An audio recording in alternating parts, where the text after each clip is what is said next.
कहना चाहता हूं कि बहुत बहुत शुक्रिया, बहुत बहुत धन्यवाद आपका कि आपने लगातार अपना प्यार और मुझ पर बनाए रखा। एक दो दिन में मैं कोशिश कर रहा हूं कि मीटिंग करके, बड़ी मीटिंग करके ऑफिस का भी इनॉग्रेशन कर दूं।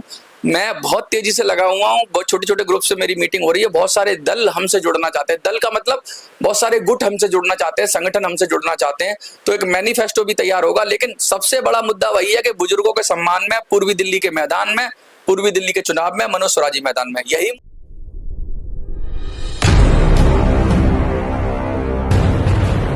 नमस्कार, आप देख रहे हैं मिनी संसद और मैं हूं मनोज स्वराजी। लगातार आप लोगों का प्यार, समर्थन और जो भरोसा मिल रहा है उसको लाजवाब है। और मैं आज बताऊंगा, लगातार 2-3 दिन से अकाउंट की बात हो रही थी तो लोग पैसे भेज रहे थे और मैं आज कुछ लोगों के नाम भी पढ़ूंगा।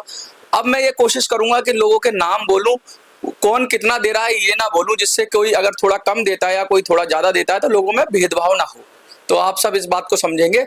लेकिन हाँ, सब लोग दे रहे हैं, जो हमने टारगेट किया था वैसा ही कर रहे हैं। और आज ईद भी है तो जो लोग मुस्लिम समाज से हैं उनको मीठी ईद की मुबारकबाद। आज मेरे साथ दो लक्ष्मी नगर के बहुत ही गण्यमान्य लोग बैठे हुए हैं। राकेश गुप्ता जी बैठे हुए हैं और गोयल जी बैठे हुए हैं। राकेश गुप्ता जी का समाज में बहुत योगदान है, लगातार समाज के और धार्मिक कामों में जुड़े रहते हैं। गोयल साहब को पूरे एरिया की जानकारी है। तो आज मैं इनके पास आया था तो इन्होंने कहा हम आपको पूरी तरह से समर्थन देंगे। सर, मैं पूर्वी दिल्ली से जा रहा हूँ तो क्या रहेगा, आपका समर्थन रहेगा? हाँ, एमपी बन जाओ यहाँ से। एमपी बन जाएंगे? हाँ। गुप्ता जी, क्या लगता है, क्या एक निर्दलीय प्रत्याशी के लिए भी कोई ऑप्शन है? क्यों नहीं है? हाँ। कोशिश करो तो भगवान भी मिल जाते हैं। अब एमपी का आप इलेक्शन लड़ रहे हो, पहले भी आपने एमपी का इलेक्शन लड़ा, भगवान कभी तो आपको कामयाब करेगा। देखिए, ये सब लोग की जो बात है वो कामयाबी की बात है, लेकिन उससे पहले आज जो हमारा मुद्दा था, सबसे पहले मैं उन लोगों को, जिन लोगों ने हमें मदद भेजी है कल से लेके आज तक, मैं उन लोगों के नाम पढ़ूंगा। उन लोगों के नाम पढ़ने के बाद मैं योनो बैंक वाला मैं खोल लेता हूँ अकाउंट, तो उसमें बहुत सारा ट्रांजेक्शन आ जाता है। तो मैं उन लोगों के नाम पढ़ूंगा और उसके बाद असली मुद्दे पे आएंगे हम कि आज की जो वीडियो है हमारा उसका मुद्दा क्या है। तो 1 मिनट लगेगा मुझे लगभग, और तब तक आप लोग भी तैयार हो जाइए और मैं अभी आपको बताऊंगा कि किस किस लोगों ने क्या क्या। कल परसों का तो मैंने बता दिया था किसने क्या भेजा है, लेकिन अभी मैं बता रहा हूँ कि आज मुझे किन किन लोगों ने भेजा है। मैं ट्रांजेक्शन निकाल लेता हूँ। देखिए, अभी जो है आज 11 अप्रैल है तो 11 अप्रैल को भेजा है, ये आया है अशोक जी का। अशोक जी, बहुत बहुत शुक्रिया। उड़ीसा से है अशोक जी, तो अशोक जी ने भेजा है। अशोक जी के बाद भेजा है रमेश चंद्र जी ने, उनका भी बहुत बहुत शुक्रिया। रमेश चंद्र जी के बाद अपना सहयोग भेजा है वीना जी ने, वीना जी का भी शुक्रिया। और वीना जी के बाद सहयोग भेजा है ज्योति महतो। इन सब ने जो सहयोग भेजा है इनका बहुत बहुत शुक्रिया। मैं बता दूं, बहुत लोगों का मेरे पास फोटोज आ रहे हैं कि वो ट्रांजैक्शन नहीं कर पा रहे हैं, पेमेंट नहीं दे पा रहे हैं, क्योंकि उनको वो कह रहे हैं नंबर दे दो, लेकिन मैं कह रहा हूँ मोबाइल नंबर से ना करें, सिर्फ अकाउंट में ही करें। और किसी भी आप ऐप में जाएंगे, चाहे पेटीएम में जाएंगे, चाहे फोन पे में जाएंगे, वहां पे ऐड अकाउंट वाला फीचर आता है जिससे अकाउंट में ट्रांसफर कर सकते हैं। आप अकाउंट नंबर डालिए, IFSC कोड डालिए जो मैंने दे रखा है ऑलरेडी, और मैं डिस्क्रिप्शन में डाल दूंगा। आज मैं स्क्रीन पे तो नहीं डालूंगा लेकिन डिस्क्रिप्शन में मैं डाल दूंगा, तो वहां से आप अपना सहयोग दे सकते हैं। और कुछ लोगों ने मुझे ये कहा है कि हम और लोगों को, आप चिंता मत करो, आप अपने काम में लगो, ज्यादा पैसे की बात मत करो, पैसा तो हम इकट्ठा कर लेंगे और हम अपनी टीम में लगे हुए। तो आप लोगों ने जब इतना कह दिया, मेरा दिल इतना बड़ा कर दिया आपने कि आप उसकी पैसे की समस्या नहीं होने दोगे। आप लोगों को बात करोगे, लोगों से करोगे। जो अलग अलग टीमें हैं, वो चाहे उड़ीसा की हो, वो चाहे तेलंगाना की हो, वो चाहे दिल्ली की हो, वो चाहे महाराष्ट्र की हो। महाराष्ट्र को तो सल्यूट है, सबसे पहले तो वहीं से आया था। महाराष्ट्र में तो, महाराष्ट्र की तो जय हो। और बिहार हो, कहीं भी हो, कलकत्ता हो, जब सब लोगों ने कह दिया है तो आप सब संभाल लोगे। और मैं एक बात और कहना चाहता हूँ, आपका बात जुमला नहीं है, आपका आश्वासन नहीं है, आपने कहा तो किया। जैसे मैंने कहा और किया, तो आपने भी जब वादा किया था मुझे, तो आपने भी पेमेंट भेजना शुरू कर दिया है। और आज ईद की छुट्टी है, इसलिए शायद बहुत लोग पेमेंट नहीं भेज पा रहे हैं, लेकिन जो लोग, मैं चाहता हूं कि बहुत बहुत शुक्रिया, बहुत बहुत धन्यवाद आपका कि आपने लगातार अपना प्यार और मुझ पर बनाए रखा। एक दो दिन में मैं कोशिश कर रहा हूं कि मीटिंग करके, बड़ी मीटिंग करके ऑफिस का भी इनॉग्रेशन कर दूं। मैं बहुत तेजी से लगा हुआ हूं, बहुत छोटे छोटे ग्रुप से मेरी मीटिंग हो रही है। बहुत सारे दल हमसे जुड़ना चाहते हैं, दल का मतलब बहुत सारे गुट हमसे जुड़ना चाहते हैं, संगठन हमसे जुड़ना चाहते हैं।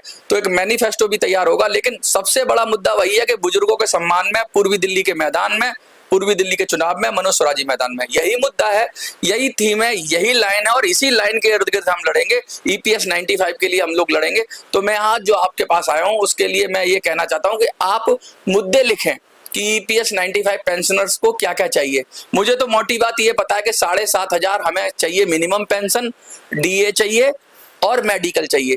इसके अलावा और कौन से मुद्दे हो सकते हैं, आप लोगों से मैं आज ये कमेंट में मांग रहा हूं, क्योंकि कल परसों हमारा मैनिफेस्टो तैयार हो जाएगा। 2-3 दिन में 15 तारीख तक लगभग हम इस पे काम कर लेंगे। तो मैं ये चाहता हूं कि आप कम से कम इस कमेंट के जरिए बता दें अगर कोई और मुद्दा है जिससे हम पूर्वी दिल्ली के चुनाव में हमें मदद कर सकता है, ऐसा गुट जोड़ सकते हैं। ड्राइवरों के मुद्दे हैं, होमगार्डों के मुद्दे हैं, वो सब तो आएंगे ही आएंगे। लेकिन सबसे ऊपर जो मुद्दा है वो बुजुर्गों का मुद्दा है, बुजुर्ग पेंशन का मुद्दा है। तो आप अपनी तरफ से सजेस्ट करिए, क्योंकि मैनिफेस्टो में एक मुद्दा तो होता ही है मेन, लेकिन और छोटे छोटे मुद्दे होते हैं। तो मैं आपसे ये रिक्वेस्ट कर रहा हूं, ये वीडियो मैंने इसीलिए की है, लगातार आपका समर्थन और प्यार मिल रहा है और मैं आपसे पूछ के करता हूं सारे काम। अब जब मैनिफेस्टो बनेगा ना, जो हमारा या जो हमारा घोषणा पत्र या जो संकल्प पत्र, बहुत अलग अलग लोग अलग अलग तरह की बात करते हैं, या हमारा पैम्फलेट या हमारा वादों का पिटारा, या हमारा वादे तो नहीं कहता मैं, ऐसे संकल्प कहता हूं, या अपना जो हम जो चीज बना रहे हैं वो कम से कम हम सब मिलके बनाएं और हमें पता होना चाहिए कि हम किस ट्रैक पे चल रहे हैं। लगातार लोगों का समर्थन और प्यार जो मिल रहा है उसकी कोई कीमत नहीं है। और मुझे उम्मीद नहीं थी, लेकिन मुझे उम्मीद से बढ़ के भी लोगों ने साथ दिया। और लोग फोन करके कह रहे हैं मनोज तू चिंता मत कर, ये शक्ति देता है, ये मेरे को पावर देता है, ये मेरे को एनर्जी देता है। मैं जहां जा रहा हूं मुझे इतना वार्म वेलकम मिल रहा है कि तुमने आपकी बार सही मुद्दा उठाया है। बुजुर्गों का मुद्दा कोई नहीं उठा रहा। कोई जवानों की बात कर रहा है, कोई लड़कियों की बात कर रहा है, कोई महिलाओं की बात कर रहा है, कोई बच्चों की बात कर रहा है, लेकिन बुजुर्ग को कौन पूछ रहा है? बुजुर्गों की कौन सोच रहा है बुजुर्गों की? और सभी तो बुजुर्ग होने हैं एक दिन। बहुत बड़ी आबादी है ये। और बुजुर्ग क्या करते हैं, अपना सारा पैसा अपने बच्चों के लिए लगा देते हैं, उनकी शादी में लगा देते हैं, उनको घर परिवार बना देते हैं, दुकान मकान तैयार कर देते हैं। और उसके बाद जब उनका टाइम आता है तो पेंशन के नाम पे क्या मिलता है? 700-800 रुपया। 700-800 में जीवन नहीं चलता। और वो स्वाभिमानी होते हैं, उन्होंने जीवन भर कमा के दिया, वो कैसे किसी बच्चे के सामने अपना हाथ बढ़ाएं? और आजकल तो नॉर्मल पेंशन भी 2,500-3 हजार है, तो ये कंट्रीब्यूशन वाली पेंशन 700, 800, 500, एक तो मैंने चौंक गया कि 500 भी मिल रही है क्या किसी को? अगर किसी को 500 से या उसके आसपास मिल रही है तो प्लीज कमेंट में लिखिए, क्योंकि मुझे अब तक तो मैं 700-800 ही समझता था। एक ने मुझे फोन किया कि 400, 450 या 500 मिल रही है। क्या है ये इस तरह का भी मैं तो अपराध कहूंगा इसको, इस तरह का भी नैतिक अपराध हो रहा है। इस तरह का अगर हो रहा है तो ये बहुत ही दुखद है, बहुत ही दयनीय स्थिति है। और बुजुर्गों को तुरंत राहत मिलनी चाहिए और बुजुर्गों के सम्मान में ही ये पूरी लड़ाई लड़ी जाएगी और पूर्वी दिल्ली के अंदर चुनाव लड़ा जाएगा। और हम ये कोशिश करेंगे कि पूर्वी दिल्ली से हम अपना सांसद लोकसभा में भेजें। और अगर आप सबका आशीर्वाद रहा, इसी एनर्जी के साथ आप लगे रहे और जो आपने कमिटमेंट कर दी, मैं आपको यहाँ से निराश नहीं करूंगा और आप मुझे वहां से निराश नहीं करोगे। आपने कहा, 450 लोगों ने मुझे कहा कि भाई मनोज तू चिंता मत कर, हम तेरे लिए पैसे की इकट्ठा करेंगे। और पहले ही आदमी ने 5,000, और उसका भी नाम विजय भाई हो, पवन भाई हो, अशोक भाई हो, वीना जी हो, किस के नाम लूं मैं? किस ने मुझे भेजा है? और मैं रोज कोशिश करूंगा कि सब लोगों के नाम तो बताऊं, कम से कम जो लोग मुझे कंट्रीब्यूशन दे रहे हैं उन लोगों के नाम बताऊं, उन लोगों का समर्थन लूं। और कल से आपको एक्शन, कल या परसों से आपको ऑन एक्शन मिलना शुरू हो जाएगा कि हम जमीन पर हम उतर जाएंगे और जमीन पर टीम लेके उतर जाएंगे।